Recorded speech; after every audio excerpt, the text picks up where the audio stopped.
This video covers finding x and y intercepts given the graph of a line on a grid. So what are the x and y intercepts? So the x-intercept of a line is where my line crosses the x-axis, right? It will have a point of the form where x is a number and y is 0, right? Because here's where y is 0. The y-intercept is where my graph crosses the y-axis, right? Here's my y-axis, here's my x-axis, and it will have something of the form when x is 0, because this is where x is 0, this is our origin, and my y takes on some value. So we're going to look at 4 graphs and identify the x and y intercepts. Note that not all types of graphs will have both an x and a y intercept. I'm specifically talking about horizontal and vertical lines. So pay attention to that, and we'll just say none.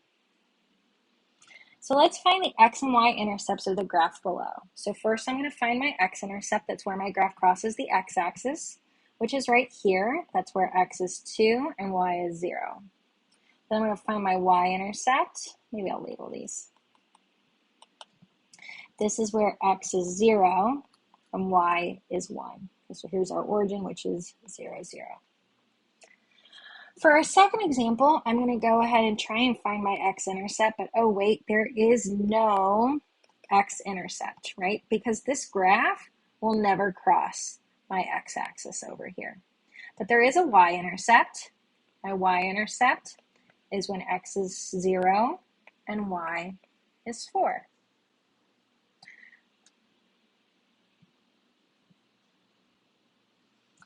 Next, I have to go ahead and find my x-intercept, which is at 3. So when x is 3, y is 0, that's my x-intercept. Here I have a y-intercept of -1, so when x is 0, y is -1 is my y-intercept.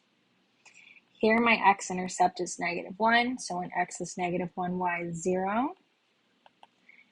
And here my x-intercept is my y-intercept. This is the y-intercept because it crosses the y-axis, right?